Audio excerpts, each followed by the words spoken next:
নমস্কার আমার প্রিয় দর্শক বন্ধুরা, আশা করি তোমরা সবাই সুস্থ আছো এবং ভালো আছো। তোমাদের আশীর্বাদে আমরাও ভালো আছি। তো চলো, আজকে আমি পুজো দিতে যাচ্ছি শীতলা মায়ের। তো মা, বাবা, সঙ্গে আমার মেয়ে আর আমরা 4 জন মিলে পুজো দিতে যাচ্ছি। তো আমরা দেখো বাড়ি থেকে ভিডিওটা স্টার্ট করতে পারিনি, অনেকটা তাড়াহুড়ো ছিল তাই। তো আমরা চলে এসেছি স্টেশনে এসে ট্রেনে উঠেও পড়েছি। ট্রেনটা দাঁড়িয়েছিল, অবশ্যই আমাদের জন্যই দাঁড়িয়েছিল, অনেক আগেই চলে এসেছিল ট্রেন। তো এখানে নতুন লিফট হয়েছে, সেটা তোমাদের সাথে শেয়ার করলাম। তো চলো, আমরা এবং নেমেও পড়েছি। আর কোন স্টেশনে নেমেছি সেটা অবশ্যই তোমাদেরকে জানাবো। তার নাম হচ্ছে গনকোট। তোমরা যদি কেউ চিনে থাকো অবশ্যই কমেন্ট সেকশনে কমেন্ট করো। তো গনকোটে আমরা এসেছি শীতলা মায়ের পুজো দিতে। তো আমরা নেমে পড়েছি। আর এবং দেখো যে ট্রেনে করে আমরা এসেছিলাম সেই ট্রেনটা আমাদেরকে এখানে রেখে চলে গেল আবার অনেক দূরে। তো এই যে স্টেশনটা এখন পুরো ফাঁকা, আর এখন প্রায় 12টা 10 মতো বাজে। তো ওইখান থেকে আমরা টোটো করে চলে এসেছি মন্দিরে। তো মন্দিরে এসে দেখো মন্দিরের চারিপাশটা, এখানে অনেক ভক্তরা এসেছে আর সঙ্গে অনেক কিছুই তোমাদের সাথে শেয়ার করার আছে। আর এই যে আমার বাবা, আর ওই যে আমার মা পা ধুচ্ছে, আর আমার মেয়ে।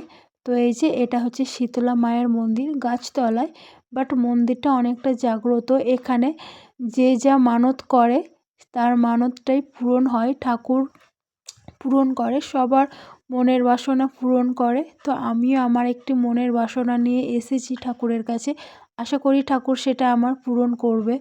আমি জানি, সেই বিশ্বাসটা আমার আছে ঠাকুরের প্রতি। তো এই দেখো আমরা এখানে পুজো টুজো দিয়ে এবার বাড়ি যাওয়ার জন্য রওনা হচ্ছি। আবার তো ট্রেন ধরতে হবে নাকি। তো আর হ্যাঁ, পুজো দেওয়াটা তোমাদের সাথে শেয়ার করতে পারিনি, তার কারণ হচ্ছে মন্দিরের ভিতরে ক্যামেরা অ্যালাউ ছিল কি ছিল না আমি জানি না, বাট অনেক লোক ছিল তো ওই জন্য আর ক্যামেরাটা নিয়ে যাইনি। তো আমাদের পুজো দেওয়া হয়ে গেছে। তো এবার হচ্ছে আমরা বাড়ি যাব। মেয়ে এবং বাবা আগে হাঁটা শুরু করে দিয়েছিল এবং টোটোতে করে আবার স্টেশনে পৌঁছে গেছি।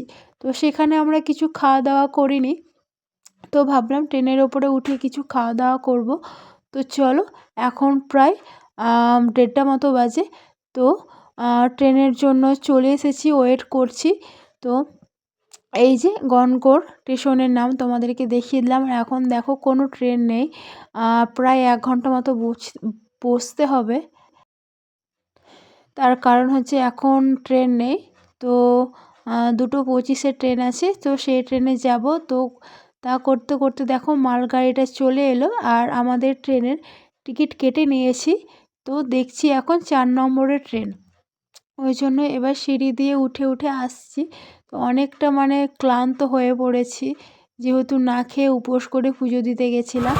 তো যাই হোক, পুজো দিয়ে আসার পর এটা হচ্ছে তার পরের দিনের ভিডিও। নতুন ঘরটি ঠাকুর দেখতে যাচ্ছিলাম আর কি।